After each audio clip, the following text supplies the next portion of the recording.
Hello, everyone, wherever you are in the world. We're going to talk about product-led sales. And with that, let's get started. All right, so my name's Thibault. I'm a Chief Product Officer at Picsart. Before that, I was running growth at Picsart. Picsart is a mobile and web product to create design for marketing. And before that, I was at GitHub. And before that, I was at Adobe. And at GitHub, I was working with my partner in crime here, Will. Hi, everyone. Will Frei. Super excited to be here. I'm the VP of Growth Marketing for Cisco Security in particular. Like Thibault said, I was with Thibault at GitHub, where I held a couple of positions in growth marketing and revenue marketing. And then I was over at AWS before that, doing more of the same. Back to you, Thibault. Thanks, Will. So Will and I were excited to talk about our PLS journey. And so this is the agenda. We're going to talk about the GitHub business just to ground you on the business before we get into the PLS stuff. We're going to talk about PLS. If you are new to product-led sales, we hope this presentation is going to give you, an overview and an understanding of how you can do that at your company. If you are already doing PLS and you want to hear some tips and tricks, we also think there's going to be some good nuggets in there. I'll start. Will then talk about how we incubated it and made PLS one of our biggest wins at GitHub. And then we really want to make space for Q&A at the end because we are sure that you're going to have some questions. And so, let's wait for the questions at the end, and then we'll jam and give you all the answers we can.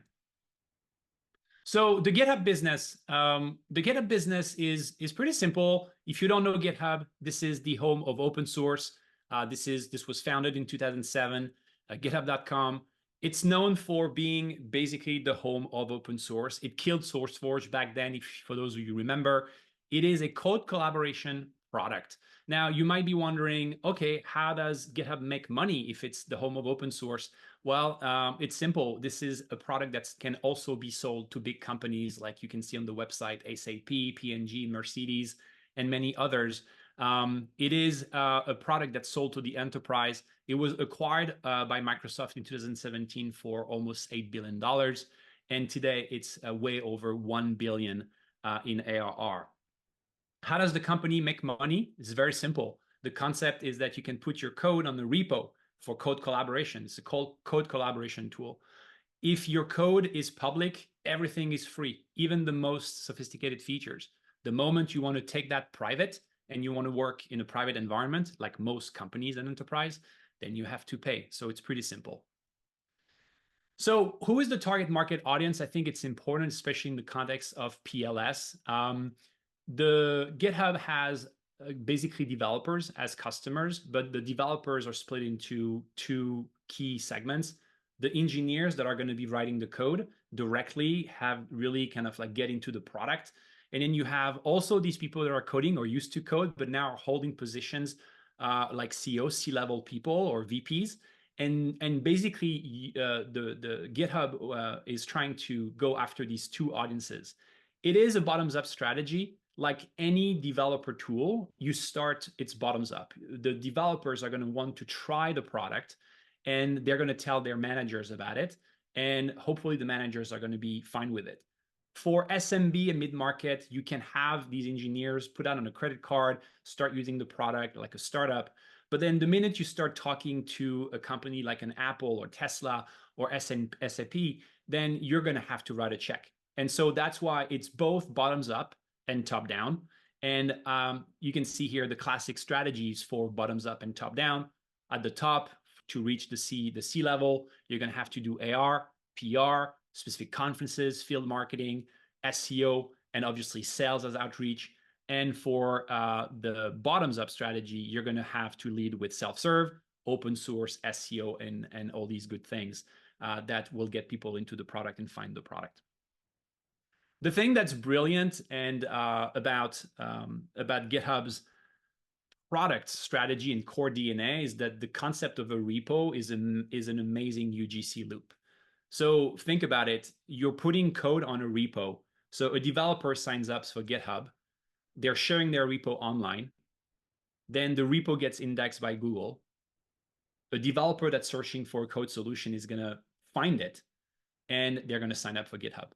And this is the flywheel. So, we've talked for a long time in the growth community about these flywheels and these growth loops. That's a fantastic UGC loop here for GitHub, which is why 95% of GitHub's traffic when Will and I were there was organic. It's just a phenomenal UGC loop. GitHub historically has never really spent a lot of money on paid acquisition, thanks to that amazing acquisition lever. So even though we had this amazing kind of like core UGC flywheel at the center of the product experience, fueling that acquisition and that brand awareness, self-serve became a blind spot. And that's now how we're getting into how we kind of like revive self-serve and how PLS is going to basically come together. What happened is that the company back then started looking into growing the enterprise pipeline, hired a lot of humans, scaling larger deals. And what happened is that self-serve became an afterthought. Self-serve got neglected without the same investment. It's not that people stopped working on it, but there was an imbalance in the level of investment. And so blind spots starting to develop and competitors starting to capitalize on these blind spots. And that's when the company realized, okay, we have to bring the self-serve mojo back. So probably this sounds familiar to some of you. Maybe you're thinking, yeah, that sounds a little bit familiar. This is not just GitHub. I've talked to other companies, and this is a pretty standard, I'd say, is that you can do it all at the same time in the sequencing, and sometimes you see the same thing happening in other companies. Even companies that were very, very PLG ended up going after enterprise, and then later they're like, oh, shoot, we actually made a mistake here. We have to reinvest. So the company realized it was time to revive self-serve. And so that's when I was brought in a little bit later. I remember interviewing you, Will, and you were brought in also. And we were like, okay, let's now make self-serve really be a driver of the business to realize its full potential. We knew that self-serve could be so much more for the business. So the first thing we did when we arrived, this was the pricing page. And to illustrate, some of you practitioners are probably looking at this pricing page and seeing obvious blind spots here. Is like you can see that the contact sales CTAs here, we're leading with contact sales. And as a developer product, you can lead with a product experience. You can see the free and team, you can self-serve, but the enterprise product and GitHub One were both product that existed and we had trials for, but the pricing page didn't expose them because we were optimizing for pipeline. And we were like, hey, we were kind of like thinking of self-serve as kind of like, anti-pipeline. And we were like, okay, let's do an experiment. So our first move was to change the pricing page. Yes, the pricing page looked better. We spent time optimizing the features. We talked to customers to understand which feature they prefer. Boom, we redesigned it. But the key thing is that we added a little trial at the bottom right. And you can see the conversation with the sales team is like, oh, let's not make it the default. let's just start with don't make it the default. And we started with that. And I have to say, we had an amazing down market sales team that understood the importance of experimentation. They understood the disruption that was happening with PLS and the opportunity, how we could make more money overall for the company. And so they were game. And Will is going to talk about the partnership with sales, super important for PLS. So of course, there was a little bit of that vibe going on. And GitHub competing with GitHub.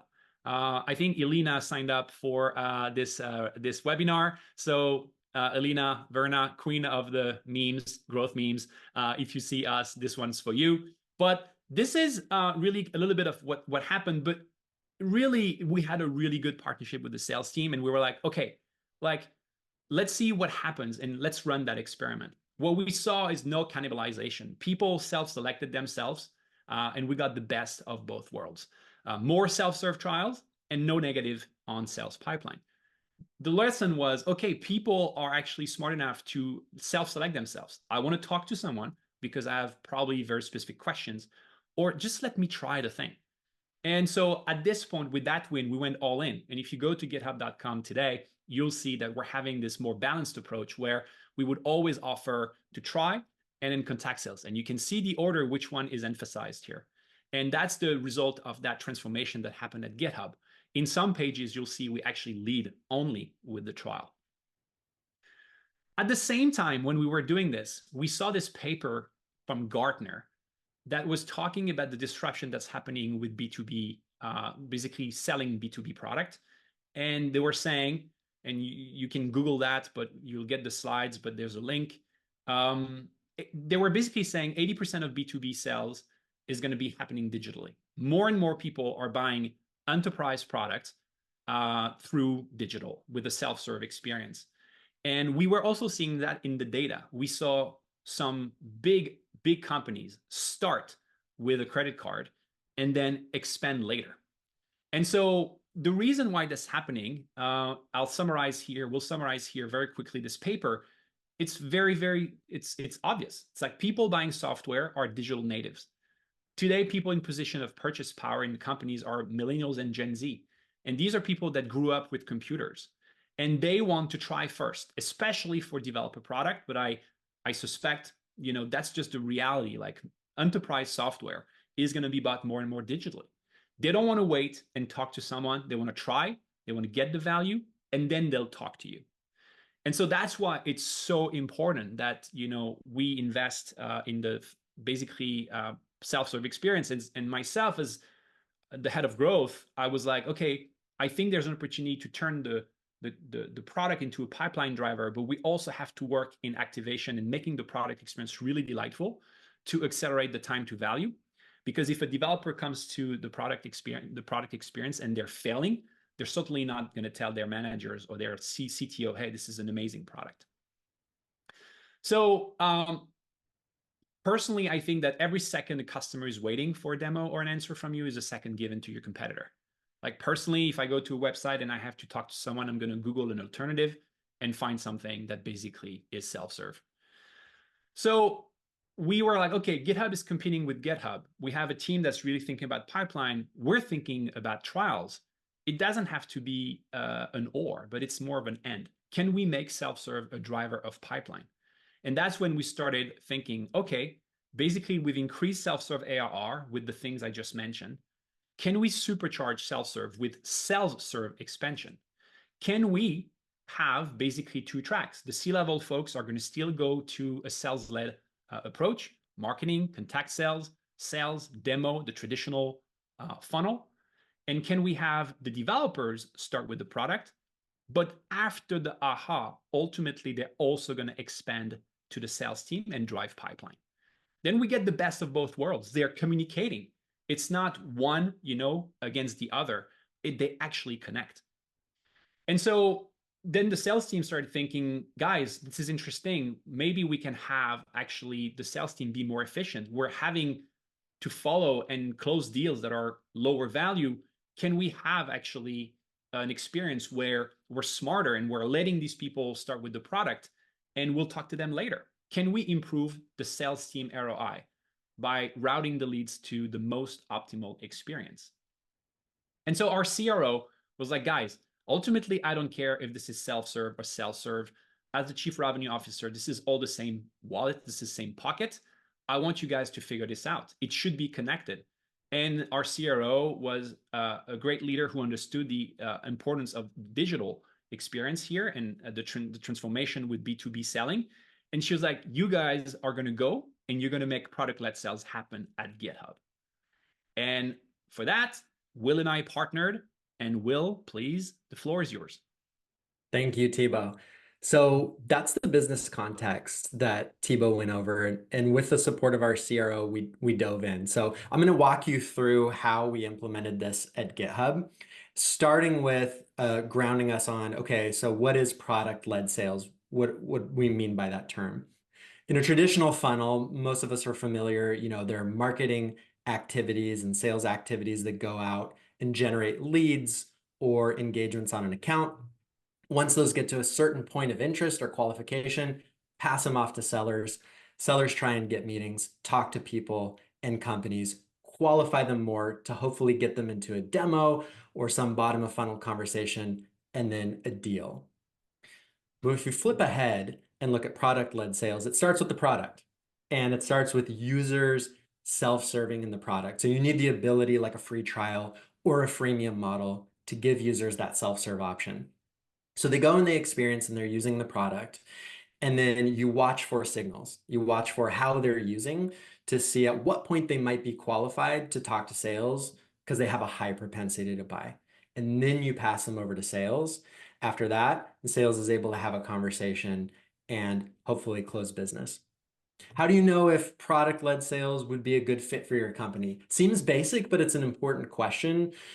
We discovered you need at least 5 essential ingredients for this recipe. First, you need a product that is self-service in some capacity that users can come and try or use. Second, you need meaningful product signals. Sometimes it's not just enough to get a sign up. That may not be a strong indicator. It's about being able to see what are users doing inside the product, feature adoption, usage levels, and you need access to those data signals. On the team side, executive sponsorship is critical. It's an extremely cross-functional effort, and having that executive support to give you resources and air cover, critical. You also need a leaned in sales team. Shout out again to the awesome sales team at GitHub, especially the down market sales team that was a really great partner. It's product-led sales. You have to have the sales component to partner with you. And you also need technical resources. I saw that Mateo's joining us on the webinar. Shout out to you, data science at GitHub and a great partner. Data scientists are going to be able to build you those models that predict propensity based on product usage. We'll talk more about that. You need really leaned in product managers to continue to improve product experience and give you access to the data and product.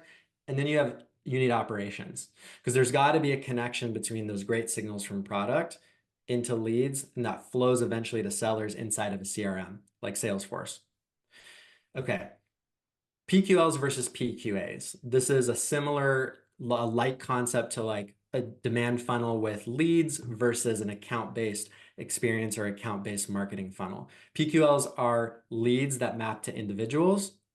Those individuals take action in the product, and you then qualify them based on those actions, like session duration and adoption rate. Send them over to sales when they hit a threshold. Product qualified accounts, if not just Will using the product, but if I had a company, it'd probably be espresso and chocolate. And you would look at all the espresso and chocolate users inside of your product and all of their activities and roll up their activities into a score at an account level to say this account looks like it's interested. And then typically sales would choose the best contact to reach out to inside of the account. So with that background in place, we kicked off the product-led sales initiative at GitHub with a really bold OKR for us. We were going from no product-led sales, 0% of pipeline, to within a fiscal year, probably, I believe, in 8 or 9 months, saying 30% of our marketing pipeline will be composed of these new PQLs and PQAs. And we went bold because we knew it was really cross-functional and strategic, and we wanted to send a clear signal that we were looking for high energy and high investment from the teams. We went all in. We went all in. Yeah, pushed all the chips in. So this is part of the secret sauce, and it seems really basic because it's like a basic framework, but we found and established a repeatable framework that we used over and over at GitHub for product-led sales. So there's 2 principles that underpin this. 1, start with what you know to build credibility. And 2, rinse and repeat when you want to add different products or features. Your great salespeople, your great product managers, they will know what people do in a product that's a good signal of intent to buy. So we started with what the teams knew, and we created static rules to say, if we see these actions, create a product qualified lead, send that person over to sales to talk to. This allowed us to build some momentum and a good credibility with the sales team, and we actually started to close some deals. In parallel, it gave the data science team time to develop a model that used machine learning to look at a ton of signals we weren't able to look at to develop a predictive model. We ran that in parallel, just not in production. And once it was beating out our rule-based model with its predictive power and our traditional model, we cut over to use ML. And that's when we really saw a lot of traction and deals starting to close at a higher rate. Once we did that, we then looked for other opportunities. What are other products? What are other add-ons where we can use this model? And we'll talk about that in a little bit. The other key piece is along the journey, we spent a lot of time listening to sales, and they gave us really good feedback. Here's one that I want to highlight. It wasn't enough to just send over a lead or an account with a score. Sales wanted more context, as they often do. That's really helpful. So don't give me this is a PQL, it has a score out of 96 of 100. Why is it a 96? So we found it to be more effective to expose some of the top reasons that it scored so high. Was it adding users? Was it a particular feature adoption? And that type of feedback loop and those types of improvements were really critical for making this successful. I remember something that I remember from back then, that the time at which a team was adding seats and the time they were adopting a specific feature was the highest propensity. So it was very interesting to see that the behaviors and how what were the things that were leading indicators of that expansion. Oh Boom. yeah, good The segue. alley-oop, or the assist, whatever sport you want. So time to add seats, exactly like you said, Thibault, that was really strong. Some other indicators that we saw, you'll probably remember too, like size of company. Bigger companies tended to be better instead of really, really small. Feature adoption, reaching usage limits, like how much time Right, we're spending using the product. These were all strong signals for us that we found to be good reasons to qualify. absolutely. Okay, so Thibault, you showed the pricing page. Here's a little reminder or introduction to GitHub's one of GitHub's product models. You have a free tier with some basic functionality and some limits on things like CI/CD minutes and other things. There's a team tier, $4 per user for a month, that gives you some more functionality and the ability to use it as a smaller company. And then an enterprise offering that really has better identity management and much higher limits. And so if we go ahead one, we started with the cohort of team users. There was a bunch, and we weren't really paying a ton of attention to them. And they were giving us a lot of data, right? Because they were paying a little bit for the product and using it a lot. So it was a great place to start and build a model to see which accounts and people would be the most likely to upgrade to GitHub Enterprise Cloud. It's cross-functional. I know I said that before, but it's a really critical point. And these teams were all essential for the success. We needed data science. And I think you could probably do this with outsourcing. We happen to have a fantastic in-house data science team. They're the ones that built the models for each time we wanted to predict propensity for a different product. And we really saw the difference in predictive power. The rule-based approach, where we went with what we knew at first, was good, but ML allowed us a step change in terms of how well we were able to predict and how the quality of leads we were sending to sales. Product was an essential partner for just product-led growth in general, creating great product experiences that gave us that data and that signal. And also they helped us get those signals out of the product. Sales was super critical. We had a great leader that was leaned in. And I want to call out Thibault, like in the in the meme, showed some of the tension.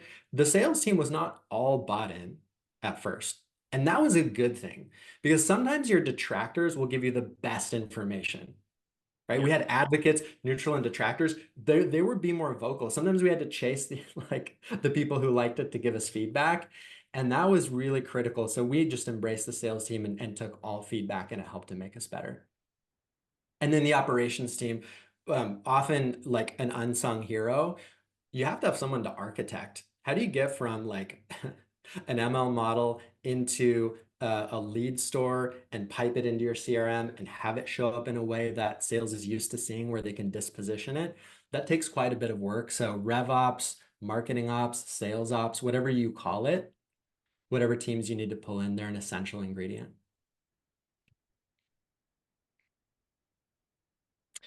So here's some of our results. It was not easy. Thibault, I don't know if you resonate with that. Like it was a lot of work, but we saw some results that made us really proud and impacted the business. So PQLs twice as likely to convert. We just found product usage was a way better signal than some of the marketing signals we had. Product qualified accounts were 5 times more likely to deliver pipeline than marketing qualified accounts. This was a both and. By the way, and sales kind of opened our eyes to that. It wasn't like they stopped looking at marketing data on big accounts, but they added in the product score. So they're like looking at the marketing engagement score, they're looking at the product score, and they're putting them together to give them a richer picture. And then with that context we were sending over about the type of usage we were seeing, they were able to have more impactful conversations with prospects. And then it was faster. This kind of makes sense when you think about it. If your prospects have used the product and already experienced the aha moment of how it's adding value to their business, you don't have to do a lot of convincing. Really, at that point, there's 2 roles you're playing. One is education. Maybe they don't realize what they can get out of a higher tier or a different product. And the second one is just answering questions. They're like, maybe it's implementation, maybe it's pricing, and those sorts of things. So it goes a lot quicker for us than a traditional pipeline. So we ended up beating our bold OKR, which was very exciting. And we also surpassed that with a leading indicator to have PQLs and PQS make up a good percentage of the actual leads generated. And that was growing at a very rapid rate when we left. So it really became one of the key revenue drivers. Yeah, absolutely. This is Thibault. He was so It was, happy, was it was somehow he very, lost compared to me very before that. emotional. Very emotional. I mean, joking aside, yeah, it was it helped the company. It helped our operations. It helped run the business, accelerate the business. But most importantly, it helped the customers. It helped them get to the product and basically routing the users to the best experience.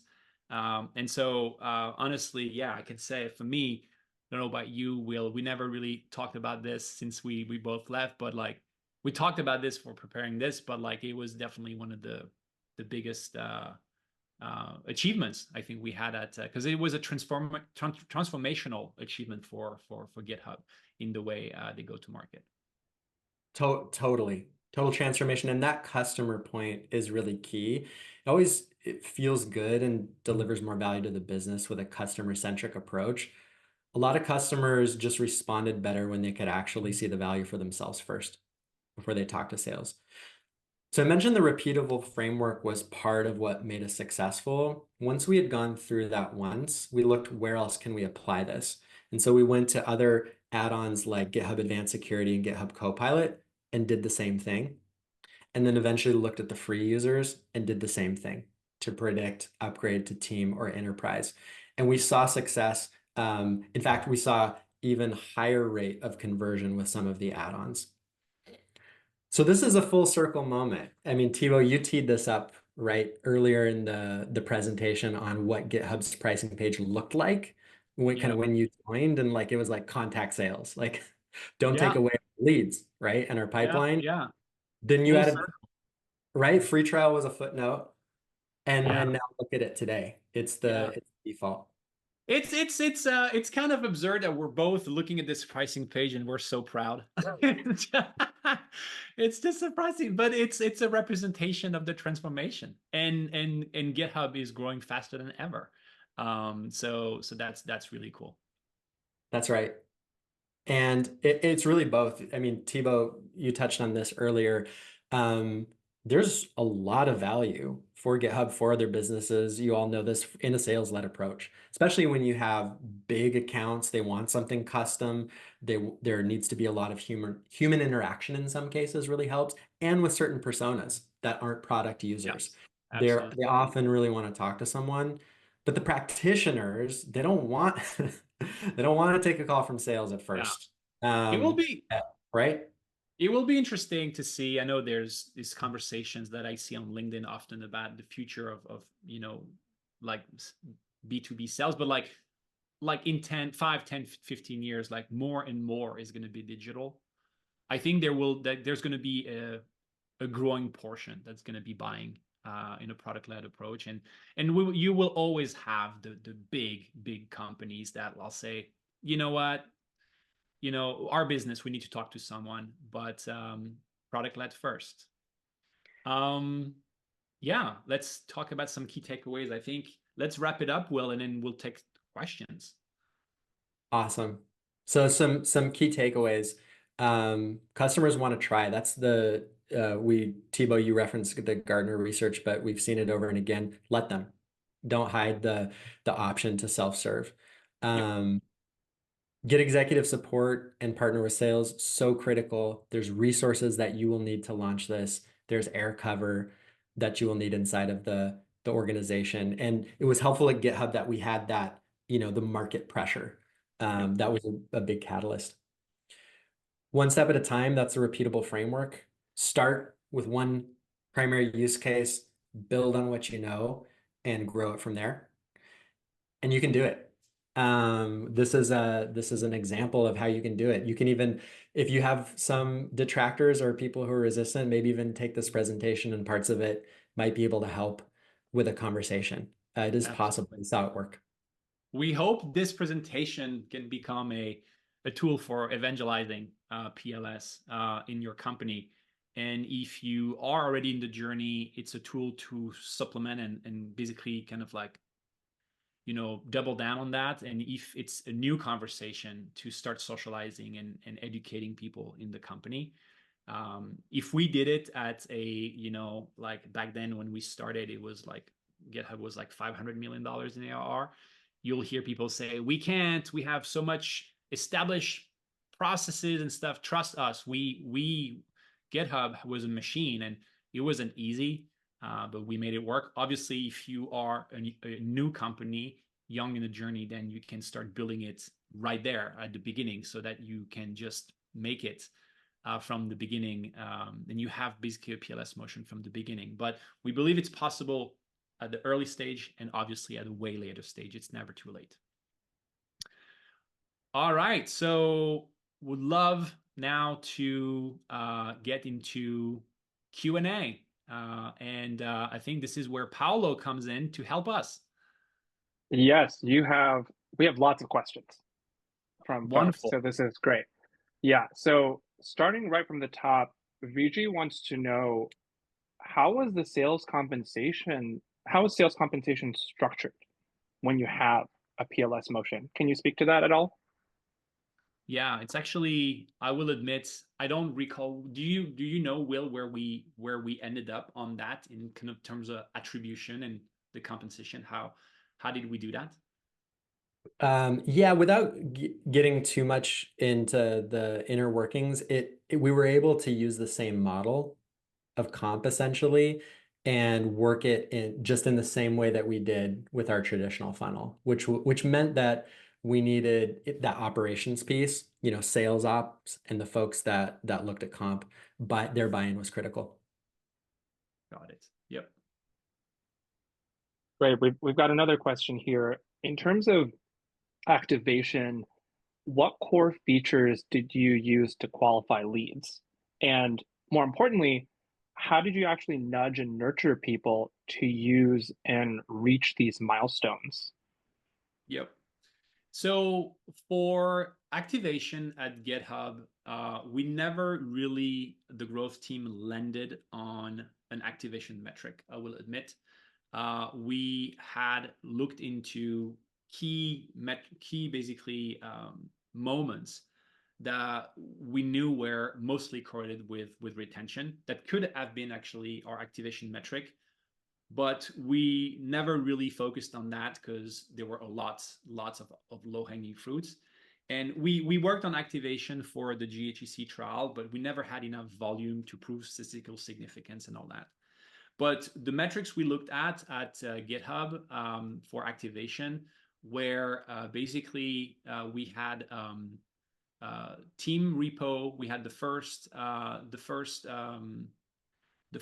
PR approved. We have a set of actions that the data science team had worked on that were the most correlated with retention. And so we looked at that. And we try to basically nudge people in the GHCC trial to reach these moments. For the PQLs and PQA, interestingly, and will keep me honest, we didn't actually rely on these. We looked at other metrics. I remember we had GitHub Actions, we had seats expansion, and other things. But maybe, and Matteo, keep us honest because you are also the mastermind behind this attending. But the metrics were a little bit different for PQL propensity. Yeah, and you mentioned some of them, like a really powerful indicator was adding other users. So how many users were added to an account and how quickly, and then how much of the features were in use. So GitHub Actions is a great example. So those were two really strong indicators. We also bifurcated the flow for PQLs. Really high scores. I mean, you probably do this with MQLs also already. Really high scores go to sales. Low scores mean low product engagement. And with the users that had low product engagement, we leverage both in product education as well as marketing nurture to help them get more out of their product experience. And related to that, how did you even determine the criteria for PQA? And then is that fluid or static? Mm-hmm. So at first, the criteria was what are our best hypotheses? What is feedback from sales and product on when they talk to people? What are the strongest indicators? And we mentioned a couple of those. And then it was machine based. I mean, it was really able to predict better than we could as humans. It looked across a lot of signals in product to determine what the propensity was. And at that point, there were more than we would surface. But the ones that we called out, adding users, time to add users, those were really critical. And then they aggregated for a PQA. So PQA, I think you mentioned Paolo, that's the product qualified account. So of all the users, now look at the aggregate time. Now look at how many users there are. Now look at all the features in use across the account. And in those cases, we found it best to leave it up to sales on who to contact. Because if we routed one particular individual from within that account over, they may not be the one that's getting the most value of the product, but sales, and this was more upmarket, but sales would typically have a good view into the titles and into the folks that they might have a relationship with to go ahead and reach out to. Now we've got a question here about being a super early stage product. How do you even start a product-led sales cycle? And should you focus more on a traditional setup? I mean, I think that if the product, even the young product, if you have enough of a product to be sold by salespeople, I think you should do it. I think you should do it from the beginning. If today, and the question is like if you don't have a sales team, if you don't have anything to sell through humans where there's it's a complex product or there's a certain size of deals, I think that's the criteria, right? You need to have something that's sold through humans as part of the sales motion because it's product-led sales. If you do have that, then you should have it. You should have a PLS motion so that you can turn the product into a pipeline driver. If you don't have that, and then it's becoming a more of it's product led. If the product itself doesn't have enough meat on the bone to be sold by salespeople, then it's premature because you're going to need to work with the sales team to, like Will said, to understand the customers. What are some of the leading indicators at the beginning when you have your rules-based approach instead of ML? And even if you actually do your best at figuring that out through ML, ultimately you're going to pass that to a sales team. So you need to figure out the sequencing. But I do think that if you have a product that can be sold through sales and you have an enterprise offering or a mid-market offering, and you have a sales team, yes, you should start from there. And you should advocate for having these resources to start doing the work that we laid out with the different approaches. Will, curious your thoughts. Yeah, I mean, I totally agree. And so it's about who's your customer? How do they like to buy? Yep. Do you have folks that have more of a simple sale that doesn't need to be super custom? And then what's your product like? Can users self-serve and generate meaningful signal? And then if you have sales folks and it's yes to the first two, it's definitely worth it. I mean, we started small with a pilot, right? That was a rule-based approach, so you can do proof of concept that way and then go all in. Now let's talk about strategy here. Why not create gated features that compel users to convert to paid plans independently instead of having the sales team reach out to close PQLs? And related to this, don't users get pissed off when sales reaches out to them without their consent? No, so the way it was done is that we were doing both. So the product experience in GitHub is very much, again, a freemium experience. So you're going to get into the product, and then if you want to unlock specific features, you start as a free plan, and you want to have access to protected branches or some specific features that are in the team plan. This is all going to be self-serve. So the experience is very much going to be digital. We're going to take your card, and you're not going to hear from a salesperson because there's no reason to at this stage. What we did is that what Will's team did is that we looked at the team account, and especially we started with the most matured users that were on a team plan, and we started looking at their behaviors, and that's when we started noticing, okay, the new users that are coming in, adding seats, and doing all these things, and already on the paid plan, and they started digital. We know that these actions they're doing right now is going to lead them to want to buy something through self-serve, and it's going to be like a large account. But the experience was very much as possible digital. What was smart and what was good is that the way the ML model worked, it was looking at existing users' behaviors, new users, and able to basically understand when was the right time to interact with them. And that's the beauty of it, is that the time at which we would reach out would be most relevant for them. And it was always done in a way that was like more like a salesperson reaching out personally, rather than, like marketing, emailing, and things like that. Totally. It's a both I know and yeah. Yep, both and. Go for it. we're already over time. Do you have time for one more question? We've got so I many have questions, time but for maybe 100 one more more. questions. We have time for Okay. one more. Well, Hey, I'll just add on that last one. Some people sometimes don't want to be contacted. It'll happen.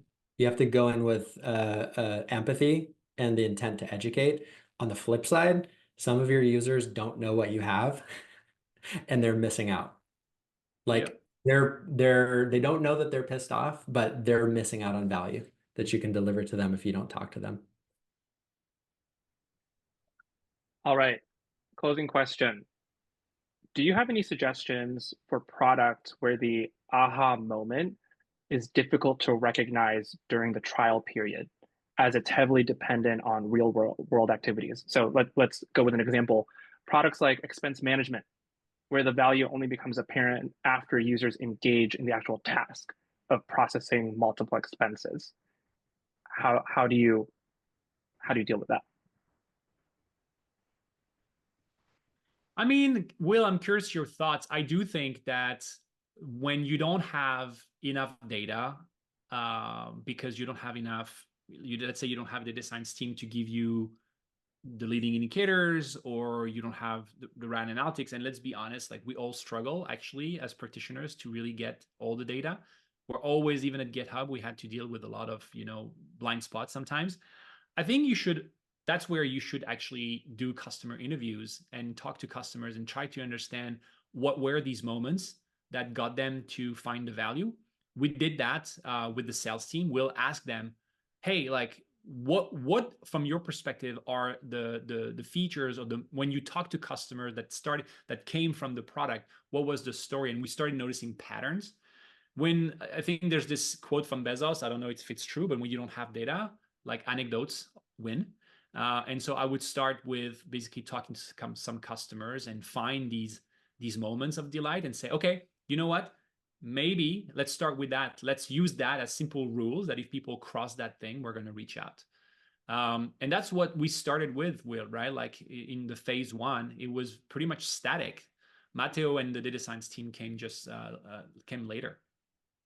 That's right. And so much of that is context dependent, that question, which is a good one. Sometimes I've seen it work decently where you offer to use dummy data and you show, here's some data from a like industry that you can run through and give an example, really leaning into those anecdotes like Thibault said, showcasing other customers. I think personalization of some sort to show aha in other customers can be powerful. And then perhaps depending on the scenario, looking at a sales enabled trial where if they can have a conversation with a salesperson, there's interest there may be some sort of period where they can hook up real world data to get to the aha moment if you're not offering that as a self-serve capacity and kind of pulling that a little bit into the sales funnel. Yep. Awesome. Well, thank you both, Will and Thibault.